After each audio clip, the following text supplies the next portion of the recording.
Minute সময় দেন ভাবি, আপনার জীবন পরিবর্তন হয়ে যাবে ভাবি।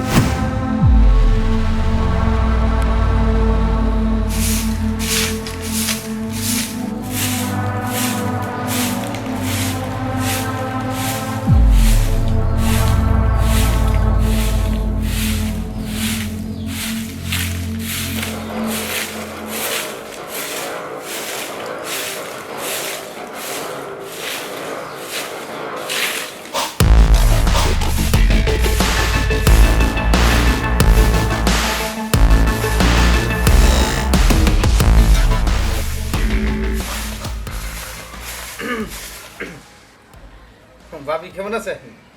আরে রুবেল ভাই, হঠাৎ করে আপনি আমাকে বাড়িতে? আইসি শুনলাম ভাই নাকি খুব অসুস্থ।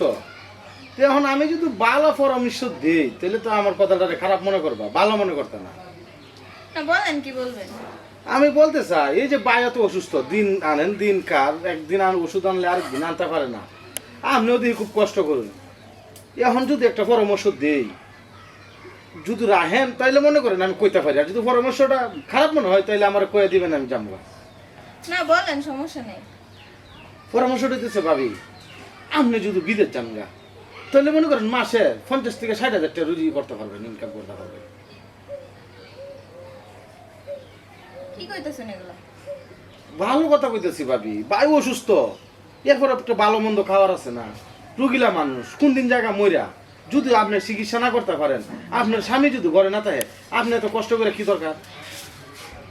আপনি তার চেয়ে বলুন আমার কথা শুন না, আপনি যদি বিদেশ যান তাহলে আপনি স্বামীরও চিকিৎসা করতে পারবেন, আপনার সংসারটাও ভালো থাকবে।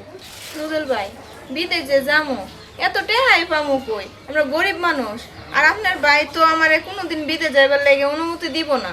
বাইরে বুঝে কইবান, বাইরে কইবান যে আমি যদি বিদেশ যাই তাহলে আপনারও চিকিৎসা করতে পারবো, আমরা ভালো করে সংসার করতে পারবো, টাকা পয়সা ইনকাম করতে পারবো, ভালো থাকবো।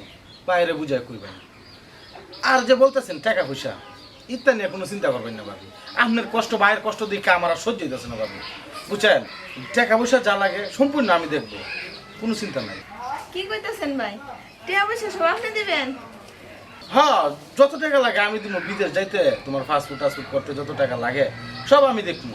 তারপরে যে তোমরা একটু সুখে থাকো ভাবি, আমি এটাই চাই। আচ্ছা, তাহলে আমি আপনার ভাইয়ারে বুঝাই করে দেখুন। ঠিক আছে, তো যাই ভাবে, হ্যাঁ, হ্যাঁ। ভালো থাকবেন।